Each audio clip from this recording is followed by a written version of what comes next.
ಮಲೆನಾಡು ಚಿಕ್ಕಮಗಳೂರಿನಲ್ಲಿ ಸುರಿಯುತ್ತಿರುವ ಧಾರಾಕಾರ ಮಳೆಗೆ ಅಪಘಾತಗಳು ಮುಂದುವರೆದಿವೆ. 2 ಲಾರಿಗಳ ನಡುವೆ ಅಪಘಾತ ಸಂಭವಿಸಿದ ಪರಿಣಾಮ ಇಬ್ಬರು ಚಾಲಕರು ಗಾಯಗೊಂಡಿರುವ ಘಟನೆ ಚಿಕ್ಕಮಗಳೂರು ಜಿಲ್ಲೆಯ ತರೀಕೆರೆ ಪಟ್ಟಣದ ಬೀರೂರು ರಸ್ತೆಯಲ್ಲಿ ನಡೆದಿದೆ. ಲಾರಿಗಳು ಪರಸ್ಪರ ಡಿಕ್ಕಿಯಾದ ಪರಿಣಾಮ ಒಂದು ಲಾರಿ ರಸ್ತೆ ಪಕ್ಕದ ಕಂದಕಕ್ಕೆ ಪಲ್ಟಿಯಾಗಿದೆ.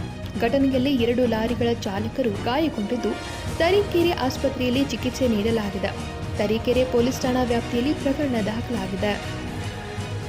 ಕನ್ನಡಿಗರ ಮೆಚ್ಚಿನ ನಿಮ್ಮ ಟಿವಿ 20 ಕನ್ನಡ ವಾಹಿನಿ ಇದೀಗ ಟಿವಿಯಲ್ಲಿ ಲಭ್ಯ.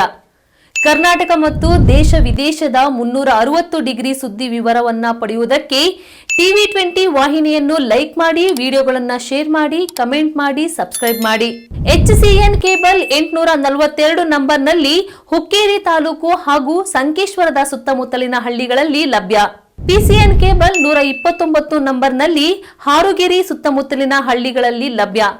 ರಾಯಬಾಗ್ ಡಿಜಿಟಲ್ ಚಾನೆಲ್ ಕೇಬಲ್ 80ನೇ ನಂಬರ್ನಲ್ಲಿ ರಾಯಬಾಗ ತಾಲೂಕಿನ ಸುತ್ತಮುತ್ತಲಿನ ಹಳ್ಳಿಗಳಲ್ಲಿ ಲಭ್ಯ. UDCN ಕೇಬಲ್ ನೆಟ್ವರ್ಕ್ ಉಗಾರ ಸುತ್ತಮುತ್ತಲಿನ ಹಳ್ಳಿಗಳಲ್ಲಿ ನಿಮ್ಮ ಟಿವಿ 20 ಕನ್ನಡ ವಾಹಿನಿಯೂ ಲಭ್ಯ.